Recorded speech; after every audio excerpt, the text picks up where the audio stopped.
Eu peço que estamos começando com uma palavra de oração, mas vamos ter o final de capítulo 17 da nossa confissão de fé. Capítulo 17 da nossa confissão de fé sobre a perseverança dos santos. E a nossa intenção é olhar artigos 1, 2 e 3 em uma só reunião. Nós trabalhamos 2 domingos seguidos sobre Judas, versículos 24 e 25, a garantia que Jesus Cristo fez tudo o que é necessário, não somente para salvar, mas também para preservar. Então vamos ter uma palavra de oração. Oremos. Senhor Deus e Pai, nós estamos reunidos perante Ti, nós estamos reunidos perante a Sua palavra. Senhor Deus, amolece o nosso coração, que nós não vamos além do que a Sua palavra afirma, mas também que nós não chegamos curtos, Senhor, perante a Sua palavra. Pedimos que essas realidades nós cremos pela fé, indiferentemente de como sentimos, Senhor, ou como nós pensamos, mas que confiamos inteiramente na Sua palavra, na promessa que Jesus Cristo é suficiente Salvador e que Deus Pai é gracioso em nos salvar. Em nome de Cristo que oramos. Amém. Capítulo 17, sobre a perseverança da salvação, resume para nós o conceito de segurança eterna. Uma vez na graça, para sempre na graça, uma vez salvo, para sempre salvo. Essa doutrina é uma doutrina controversa, porque todo mundo aqui, eu e você, conhece alguém que professou ser salvo e depois abandonou os caminhos. Abandonou Jesus Cristo, abandonou a fé. Isso é chamado cometer apostasia. Apostasia simplesmente significa que eles não permanecem. Eles não estão apostos do que eles originalmente declaravam. Eles repudiam a provisão e saem da igreja. Agora, tem algumas pessoas que levam isso adiante e sempre que alguém se movimenta ou vai para outra denominação, já cita 1 João 2, 19. Eles saíram do nosso meio, mas na realidade não eram dos nossos, pois se fossem dos nossos, teriam permanecido conosco. O fato de terem saído mostra que nenhum deles era dos nossos. Hoje de manhã tivemos um movimento de membros indo para outras igrejas batistas, outras igrejas boas. Não cabe usar esse versículo para descrever tais pessoas. Eles saíram do nosso meio, mas na realidade não era dos nossos.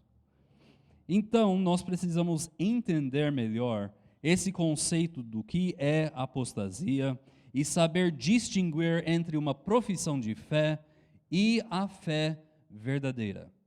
O que constitui profissão de fé e fé autêntica, o que constitui apostasia.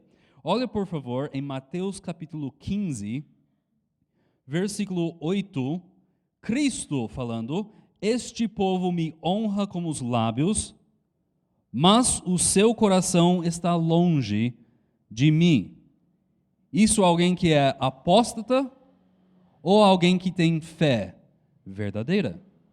A boca falando uma coisa, a boca aqui dentro declarando: eu sou de Jesus Cristo, mas o coração longe de Jesus Cristo. Não interessa se ele reúne com o povo, não interessa se ele está bem visto pela comunidade religiosa, tal pessoa está no seu coração apóstata.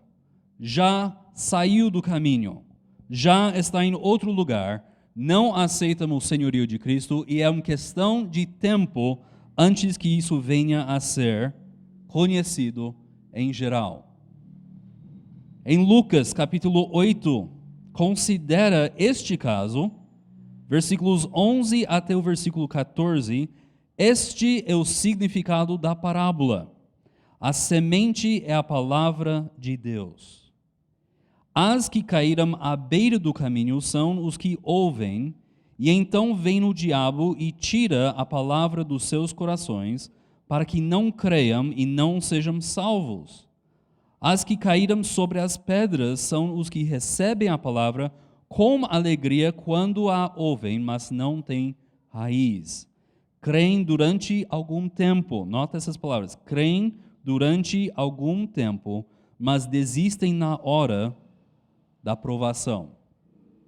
As que caíram entre espinhos são os que ouvem, mas ao seguirem seu caminho são sufocados pelas preocupações do lado negativo ou pelas riquezas e pelos prazeres do lado positivo desta vida e não amadurecem. Então, por boa causa, por esses exemplos de pessoas dentro da comunidade religiosa, com o coração afastado, e também pelo exemplo da palavra do semeador, da parábola do semeador, podemos afirmar que nem todos os que professem a fé são verdadeiramente salvos. E, portanto, eles não são eternamente preservados. Tendo dito isto, desisto. Nós vamos olhar o que a confissão de fé fala acerca da perseverança dos santos. Artigo número 1. Aqueles a quem Deus aceitou no amado, foram eficazmente chamados e santificados pelo seu Espírito e receberam o dom da preciosa fé dos seus eleitos. Não podem, marca essa frase, não podem, nem total, nem finalmente cair do estado da graça, mas certamente perseveram até o fim e serão eternamente salvos, considerando que os dons e a vocação de Deus são sem arrependimento, pelo que Ele os gera e ainda os alimenta em fé, arrependimento, amor, alegria, esperança e em todas as graças do Espírito para a imortalidade. As palavras-chave aqui é que os santos não podem nem total, nem finalmente cair do estado da graça. Artigo número 1 não afirma que uma vez que alguém é convertido, que eles nunca vão desviar. Nunca. A confissão não está afirmando isso. Olha no Velho Testamento o caso de Davi. Um homem chamado um homem segundo o coração de Deus. Homem redimido, homem regenerado, homem fortemente usado por Deus. Mas, nesse estado de graça, ele caiu no pecado de adultério, em seguida cometeu assassinato, a sua queda foi radical e teve sérias consequências para a nação toda. Ele caiu finalmente e totalmente? Não. Uma vez que ele foi confrontado pelo profeta Natã, ele foi um modelo de arrependimento e restauração, que nós vemos em Salmos 51. Ele confessa o seu pecado e ele busca o arrependimento e o perdão somente naquele que é digno de dar, Deus Pai. A sua queda não foi total nem permanente. Agora, um caso do Novo Testamento, olha Judas e Pedro. 2 casos semelhantes e vocês vão decidir qual deles era o genuíno e qual era apóstata. Ambos fizeram confissão de fé, ambos andaram junto com Jesus Cristo durante o seu ministério aqui na terra. Ambos iriam trair Jesus Cristo e negar a fé. São os dois casos de Judas e Pedro, convertido, profissão de fé, andaram com Jesus Cristo, ambos traíram Jesus, ambos negaram a fé. Mas, quando o Senhor reúne os seus discípulos para a ceia do Senhor, ele prediz que um desses discípulos irá o trair e o outro irá o negar. E exatamente como Jesus predisse, Judas saiu e deu Jesus Cristo nas mãos dos seus inimigos por 30 moedas de prata. Depois, em remorso, Judas comete suicídio. Judas caiu total e finalmente? Com certeza, com certeza. Olha o que Jesus diz. João 17, 11 a 12. Não ficarei mais no mundo, mas eles ainda estão no mundo, e eu vou para ti. Pai Santo, protege-os em teu nome, o nome que me deste, para que sejam um, assim como somos um. Enquanto estava com eles, eu os protegi e guardei pelo nome que me deste. Nenhum deles se perdeu, a não ser aquele que estava destinado à perdição, para que se cumprisse a Escritura. Sim, Judas caiu total e finalmente. E Jesus Cristo sabia o tempo todo. Já desde o início, em João 7, versículo 70, Cristo fala: não foi eu que os escolhi, os 12, todavia um de vocês é um diabo. Não foi surpresa para Jesus Cristo, foi surpresa para os outros discípulos, como também não é surpresa para Jesus Cristo quando uma apóstata dentro da igreja sai, mas é uma surpresa para nós, porque Ele vê o coração, nós somente vê frutos, e frutos podem ser falsificados. Mas em muitos aspectos, a negação de Pedro era tão maligno e ímpio quanto a traição de Judas. Jesus Cristo adverteu Pedro, falando: olha, você vai me negar, mas Pedro disse que ele nunca negaria a Jesus Cristo. Em menos de 24 horas depois, em 3 oportunidades separadas, Pedro nega que ele conheça Jesus Cristo. E ele era tão medroso que sofreria as consequências de estar próximo a Jesus Cristo, que ele escolheu repudiar Jesus Cristo para salvar-se a si mesmo. E a terceira vez, ele invoca maldições. Ele vai ao extremo judeu de falar: eu não conheço Cristo. Pedro caiu total e finalmente? Não. Temos o relato. O que fez a diferença? A diferença é em Lucas 22, versículos 31 a 32. Olha a diferença entre um apóstata e um convertido que persevera até o fim. Cristo fala: Simão, Simão, Lucas 22, 31 e 32. Simão, Simão, Satanás pediu você para peneirá-los como trigo, mas eu orei por você para que a sua fé não desfaleça. E quando você se converteu, fortaleça os seus irmãos. Compara isso com o que Jesus falou a Judas. Tão logo Judas comeu o pão, Satanás entrou nele, em João 13, versículo 27, desculpe. Tão logo Judas comeu o pão, Satanás entrou nele. O que você está para fazer, faça depressa, disse-lhe Jesus. As duas versículos, Lucas 22, 31 a 32, E João 13, versículo 27, tem apenas uma diferença: o poder e a oração de Jesus Cristo. Ele fala: Simão, Satanás pediu para peneirá-lo como trigo, mas eu orei por você, que a sua fé não desfaleça. O único motivo pelo qual nós temos a garantia da perseverança dos santos é que o nosso sumo sacerdote intercede por nós. Porque Pedro é um bom exemplo de alguém que, no coragem, na arrogância, fala: eu não vou te negar.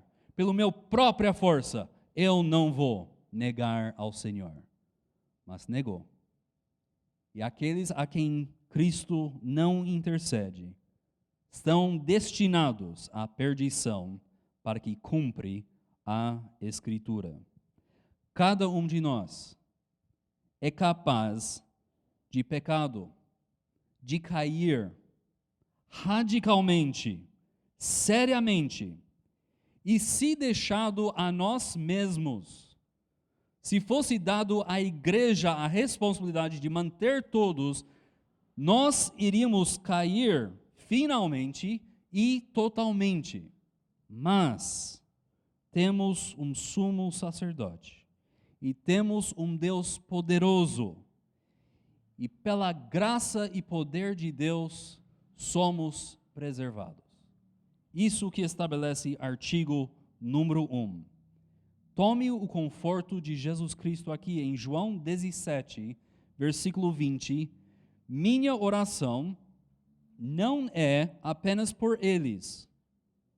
Rogo também por aqueles que crerão em mim, por meio da mensagem deles. Jesus Cristo orando por você, por mim, por todos aqueles que crerão em mim, por meio da mensagem fiel dos apóstolos.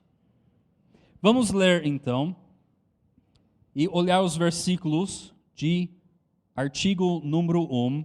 Começa dizendo: aqueles a quem Deus aceitou no amado foram eficazmente chamados e santificados pelo seu Espírito e receberam o dom da preciosa fé dos seus eleitos, não podem nem totalmente nem finalmente cair do estado da graça, mas certamente perseveram até o fim e serão eternamente salvos, considerando que os dons e a vocação de Deus são sem arrependimento, pelo que Ele os gera e ainda os alimenta em fé, arrependimento, amor, alegria, esperança e em todas as graças do Espírito para a imortalidade. João 10, versículos 28 a versículo 29. Vou pedir que o pastor Ciro lê para nós João 10, 28 e 29.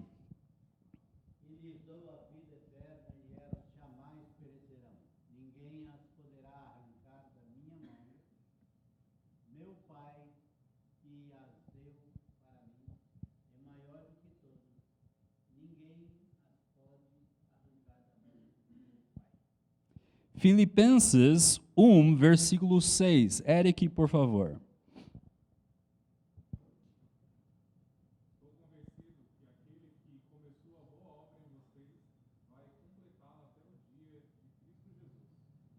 Segunda Timóteo 2, 19. Rogério, por favor.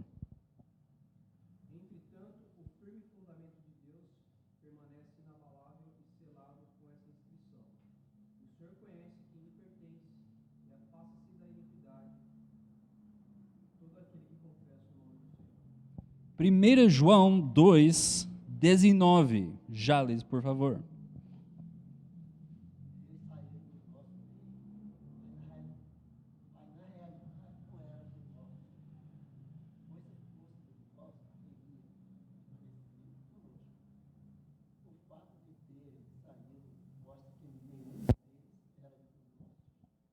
Amém.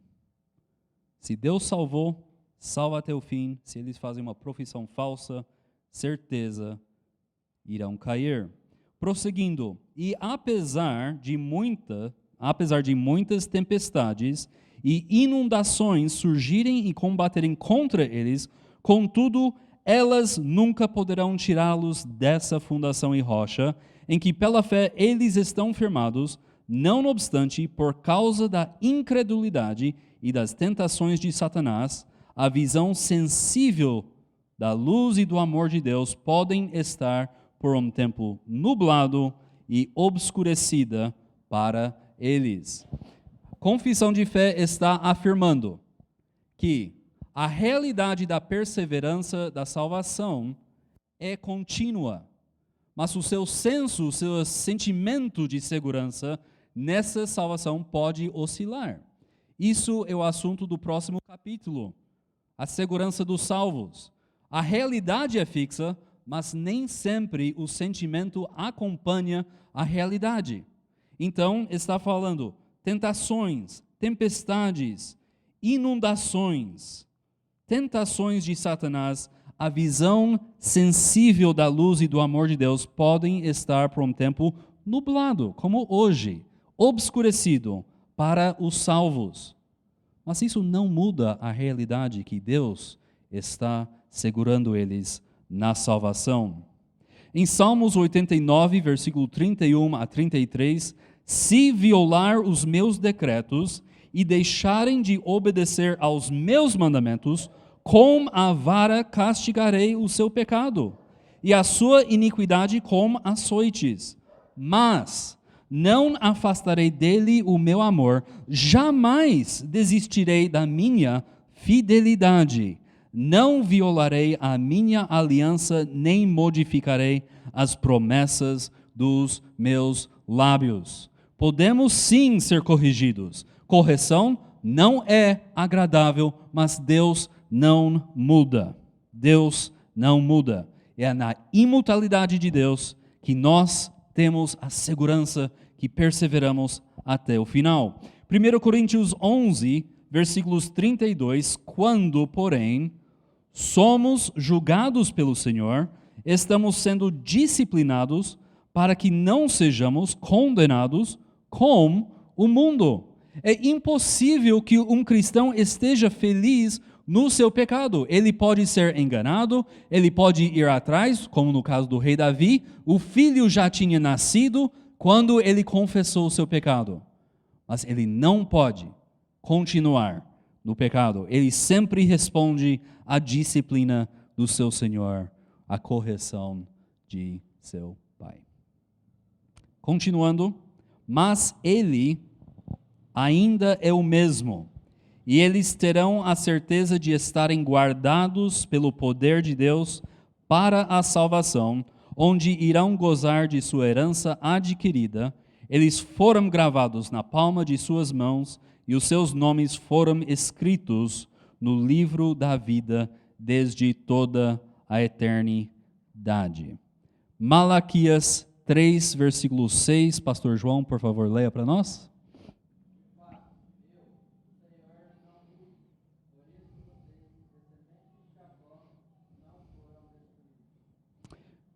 Artigo número 1 fala sobre os fatos.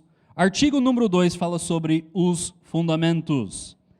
Lemos: essa perseverança depende não do seu próprio livre-arbítrio, mas da imutabilidade do decreto da eleição. Em Romanos 8, versículo 30, temos a cadeia dourada. Olha, 8:30 de Romanos: aos que predestinou, também chamou. Aos que chamou, também justificou. Aos que justificou, também glorificou. Não pode ser rompida essa cadeia. Chamado, predestinado, chamado, justificado, glorificado. Não interessa se alguém fala, eu sou um desses. O que interessa é se Deus considera e predestinou tal. Romanos 9, versículo 11 a 16. Todavia, antes que os gêmeos nascessem ou fizessem qualquer coisa boa ou má, a fim de que o propósito de Deus, conforme a eleição, permanecesse, não por obras, mas por aquele que chama, foi dito a ela, o mais velho servirá ao mais novo. como está escrito, amei Jacó, mas rejeitei Israel. E então que diremos? Acaso Deus é injusto? De maneira nenhuma. Pois ele diz a Moisés, terei misericórdia de quem eu quiser ter misericórdia, e terei compaixão de quem eu quiser ter compaixão. Portanto, isso não depende do desejo ou do esforço humano, mas da misericórdia de Deus. Agora, se você está lutando com o conceito que você escolheu a Deus, ou se, pelo outro lado, Deus escolheu a você, Romanos 9, versículos 11 a 16, é um bom versículo para você jogar a Bíblia contra a parede, porque resolve a briga. Deus escolhe, não depende do desejo, não depende do esforço humano, mas da misericórdia de Deus. Voltando ao artigo 2, que flui ao decreto da eleição, que flui a partir do livre e imutável amor de Deus, o Pai, baseado na eficácia do mérito e intercessão de Jesus Cristo, da união com Ele. Romanos 5, 9 e 10. Quem vai ler para nós?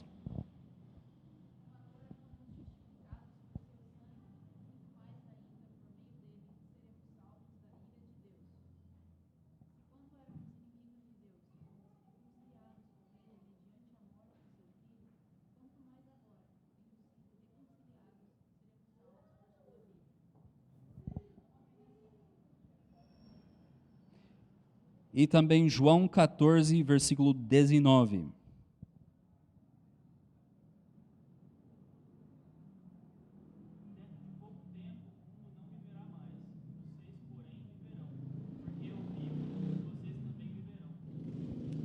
Nós cobrimos essa matéria exaustivamente falando sobre Judas 24 e 25.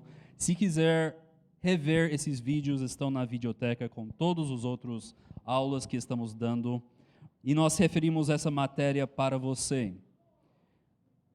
Da promessa de Deus, da permanência, tudo isso flui, é baseado na eficácia do mérito e intercessão de Jesus Cristo, artigo 2, da união com Ele, da promessa de Deus. A promessa de Deus é visto melhor em Hebreus 6, 17 e 18, querendo mostrar de forma bem clara a natureza imutável do seu propósito para com os herdeiros da promessa.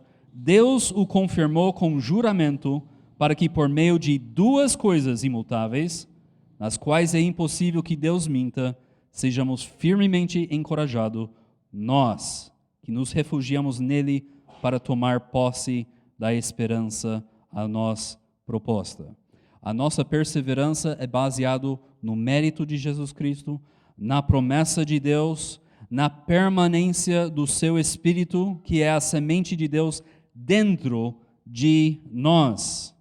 Em 1 João 3, 9, todo aquele que é nascido de Deus não pratica o pecado, porque a semente de Deus permanece nele. Ele não pode estar no pecado, porque é nascido de Deus. O que significa esse versículo? Ele recebe o Espírito Santo, ele é nascido de Deus, o Espírito Santo é a semente de Deus dentro dele, e ele não pratica o pecado. É interessante e importante notar que no grego original está escrito essa ideia de não praticar o pecado, ele não vive praticando o pecado. Tem diferença. Eu posso assassinar alguém e sofrer as consequências. Eu posso viver assassinando pessoas e é outro caso. No grego original fala, todo aquele que é nascido de Deus não vive praticando o pecado. Ele se arrepende, ele busca e ele responde à correção de Deus. Por quê? A semente de Deus, o Espírito Santo, permanece. O Espírito Santo não é aquela pessoa que fala, ai, me ofendi, eu vou embora. agora tem que me seduzir para voltar, tem que limpar a casa.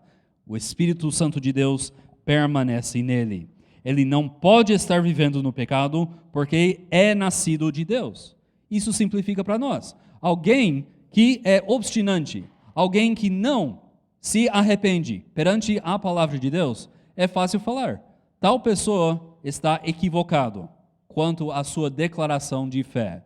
Para nós que vê os frutos, não é tão equivocado assim, mas para ele se acha salvo, mas a vida mostra outra coisa. Continuando, semente de Deus dentro deles, da natureza do pacto da graça, em Jeremias 32, 40, farei com eles uma aliança permanente. Jamais deixarei de fazer o bem a eles e farei como me temem de coração, para que jamais se desviem de mim. Nós falamos sobre isso. O pacto da graça é o acordo entre Deus Pai e Deus Filho, não entre Jesus Cristo e os homens. É o combinado entre Deus Pai e Deus Filho, falando, eu vou dar esse povo, e Jesus Cristo falando, eu vou pagar o preço desse povo. E de todas essas coisas vem a sua certeza e a infalibilidade disso. Terceiro ponto, hoje de manhã, o aviso final. O aviso final. E embora eles possam, através das tentações de Satanás e do mundo, da prevalência da corrupção remanescente neles e da negligência dos meios da sua preservação, cair em pecados graves e por algum tempo continuar neles, quando eles assim incorrem no desagrado de Deus e entristecem o seu Espírito Santo, vindo a ter as suas graças e consolos enfraquecidos, têm os seus corações endurecidos e as suas consciências feridas, prejudicam e escandalizam os outros e atraem sobre si juízos temporais. Ainda assim, eles renovarão o seu arrependimento e serão preservados pela fé em Jesus Cristo até o fim. Capítulo 17 afirma biblicamente que o nosso destino final é seguro.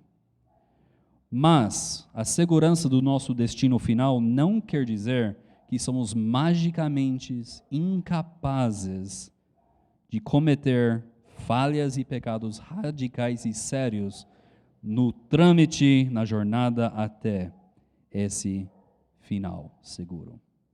Mas exatamente porque não existe imperfeição em Deus, não é por isso que nós caímos que Deus é imperfeito na salvação. É porque nós somos tão imperfeitos. Olha as razões que eles falam, olha, pode cair sim do mundo através das tentações de Satanás, embora eles possam, através das tentações de Satanás, do mundo, da prevalência da corrupção remanescente neles e da negligência dos meios da sua preservação, cair em pecados graves. Então, se um cristão abandona os meios da preservação, na palavra de Deus, a oração, na comunhão, pode cair em pecado grave. Se um cristão é tentado severamente por Satanás, ele pode cair em pecado grave.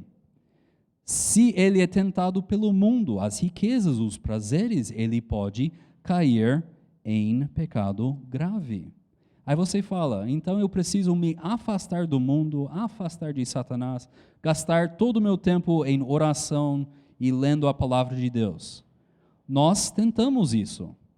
Nos séculos nós tivemos mosteiros e ainda temos mosteiros, pessoas totalmente reclusas do mundo, totalmente devotos à palavra de Deus e oração.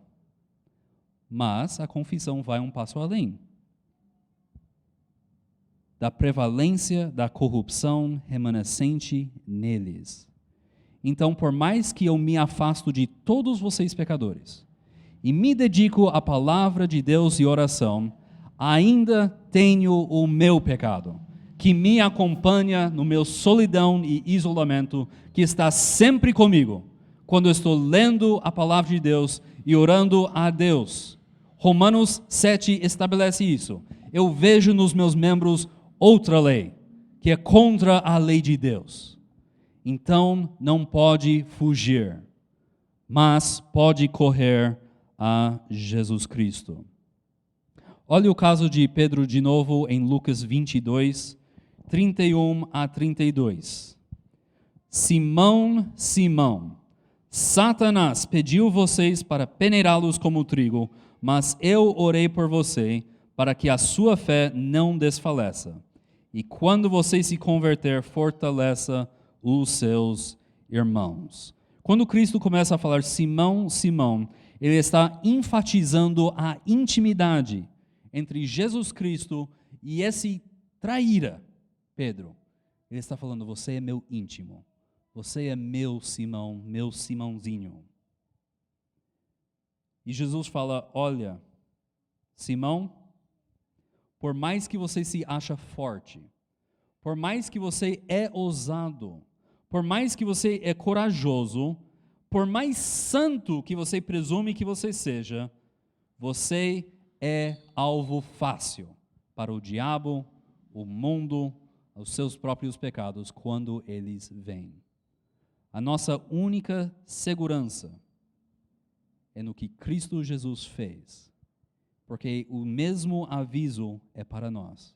Por mais santos que nós achamos que somos, podemos cair, pecado sério. Por isso, esse aviso é repetido várias vezes. 1 Coríntios 10, versículo 12. Assim, aquele que julga estar firme, cuide-se para que não caia. Não seja estúpido pensando que agora que você é salvo, você está transportado ao céu. Cuide-se. 1 Pedro 5, versículo 8. Sede sóbrios e vigiem. O diabo, o inimigo de vocês, anda ao redor como leão, rugindo e procurando a quem possa devorar. E não é um aviso para um ou para o outro, é para o coletivo. Em 1 João 4, 4. Filhinhos, vocês são de Deus e os venceram, porque aquele que está em vocês é maior do que aquele que está no mundo. Satanás não limita as suas tentações para pessoas não salvas. Ele tem alvo os filhos de Deus. E embora que eles possam, essas tentações, através das tentações de Satanás e do mundo, da prevalência da corrupção remanescente neles e da negligência dos meios da sua preservação, cair em pecados graves e, por algum tempo, continuar neles. O versículo de apoio é Mateus 26, 69 a 75, que é justamente Pedro negando a Jesus Cristo 3 vezes. Qual é o resultado de cair em pecado? Resultado 1. Quando eles assim incorrem no desagrado de Deus e entristecem o seu Espírito Santo. Da mesma maneira que um pai corrige o seu filho, Deus estende a sua mão sobre nós e nos corrige. Isaías 64, 5 e também versículo 9. Isaías 64, 5 e também versículo 9. Tiago, por favor.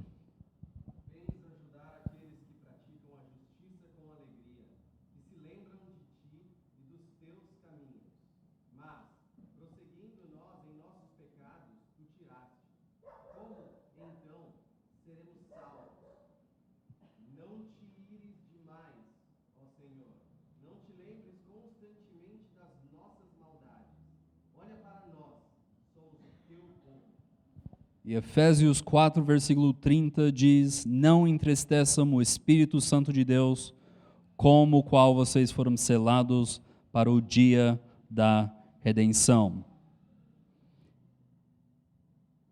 Se tem obstinância em pecado, vem a segunda consequência.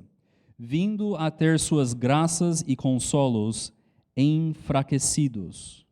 Olha, Salmo 51, 10 a 12. Cria em mim um coração puro, ó Deus. Renova dentro de mim um espírito estável. Não me expulses da tua presença, nem tires de mim o teu Santo Espírito. Devolva-me a alegria da tua salvação e sustenta-me como um espírito pronto a obedecer. Isso é um salvo que sente que ele perdeu tudo. A alegria ele perdeu. Ele sente fraco e vazio. Ele sente expulsado da presença de Deus. Ele sente que ele está completamente instável. Por quê? Porque uma vez pecando, tentou cobrir o pecado de adultério com assassinato. E uma vez terminado o assassinato, ele insistiu obstinantemente. Até que nós vemos no artigo 2, vindo a ter suas graças e consolos enfraquecidos, tem os seus corações endurecidos e as suas consciências feridas.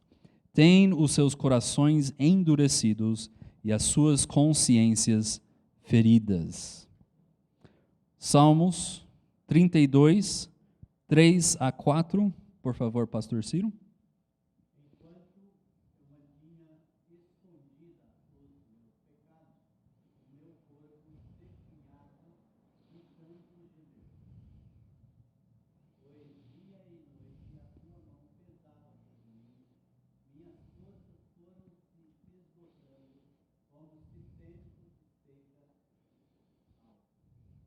Nós vemos aqui que o salmista está falando, enquanto escondi os meus pecados, ele vai sofrendo dia e noite, sofrendo a tua mão pesando sobre ele, a sua força indo embora. Ele se arrepende? Não.